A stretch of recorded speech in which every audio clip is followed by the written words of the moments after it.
Welcome to Team Philemon Circus. We're back at the regionals. We have Thomas Hong here. He got 4th place. What was your final score? I went X1. X1. You got the nice pink regionals. You're gonna use that? Better than this. Yeah, I love my double deck balls. Don't diss it. Okay, well, let's get into the deck profile. So I'm playing Tenyi Swordsoul, and my ratios are pretty standard, I guess. I'm playing 3 Smogy, 3 Longhorn. You always want to see these in your opening hand. They're probably just like the best card in the deck. No Taya? I'm playing 2 Tenyi and 3 Yugiohs, which is probably a bit less standard. Some people are playing 2 and 2, some people are playing 3 and 1. But with this build, I wanted to prioritize consistency. I didn't want to break at all. And Ecclesia is really good going second.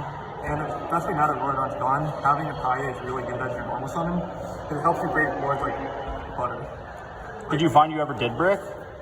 I kind of did, but like every hand was like playable. When I bricked, it was only because like I couldn't break someone's board. That's but like Tenyi is honestly the best card going second. This card is insane. For the Tenyis, I'm playing 3 Asuna, 3 Asuna, 3 Atara, and 1 Stana. So I maxed out on all Tenyis because you want to see a Tenyi name in your deck. So, any 2 Tenyis or a Tenyi and a Vessel is basically just full combo. Any Atara or like any other Tenyi is also like full combo, honestly, except for maybe Stana. Like, you kind of just want to see these Tenyis as much as possible because these on their own break boards like super easily. They bait out interruptions. Like, I don't know. Like, I don't see why you wouldn't play any more of these. Also, like I said, I wanted my deck to be consistent, so I'm maxing out on the Tenyis. So for spell and traps, 3 Emergence, 3 Vessel. Vessel is just insane going first. If you can resolve Vessel, you're probably in a really good spot. The weird thing I'm playing is 2 Dragon Circle. I think Dragon Circle right now is pretty good because Imperm and Veiler are probably the best hand traps in a format. And Dragon Circle can tribute Moji and bring out Stana. Also, if you have any 2 Tenyis that like Stana or Atara and Vishuda, then Dragon Circle makes your hand playable. It also helps dodge around hand traps. So if you're playing Despia, going second, if you make Monk, you're probably going to Mirror Jade, banish the Monk, and then Dragon Circle tribute the Monk to add a special or add a card. And that way they would have to ban something on their field, which is just another free negation. Or just based on a free negation.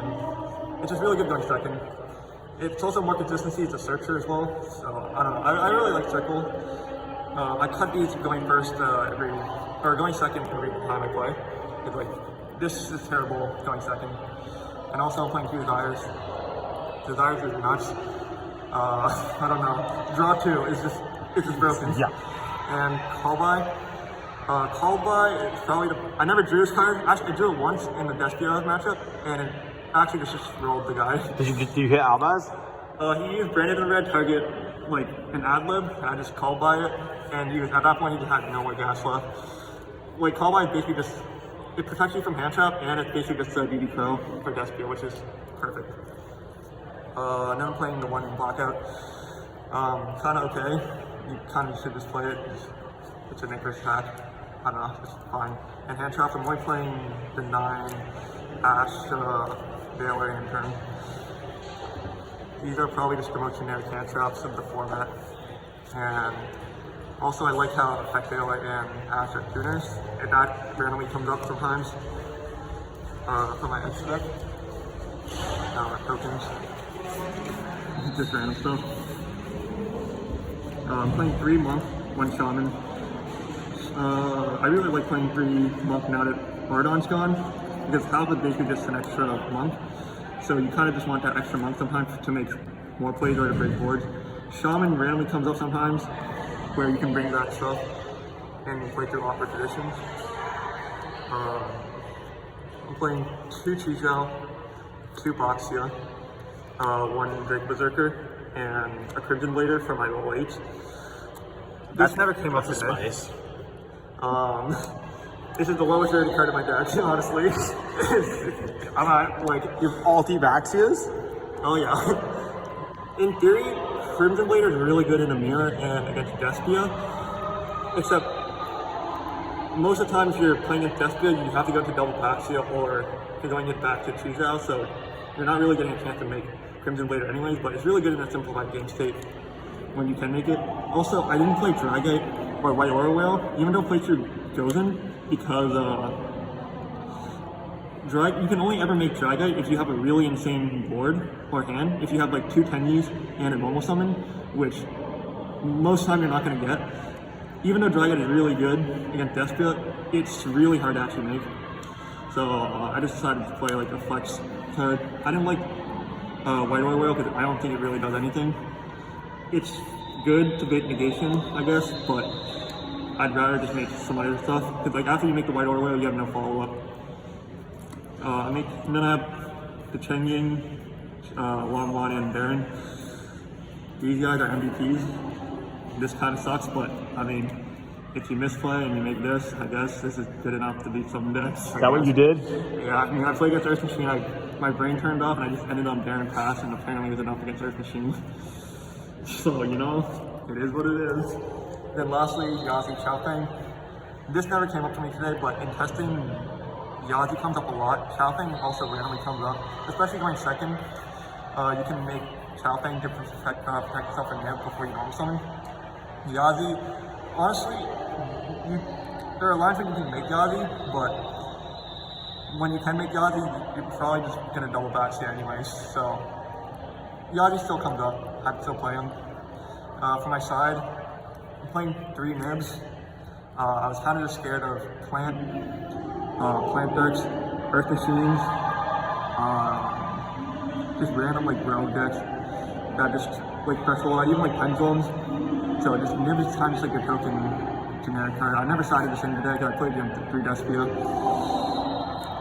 Yeah, not much to say about Nib. Never saw it. Never sided it. 3 Drools. This Drool is a bit weird. Drool probably could have been Contact C, or even Nib could have been Contact C. The Drool hits Drytron, Pendulums, Earth Machine plants, and just like just those random stuff. Like those decks are kind of running rampant right now. Well, it's a new format.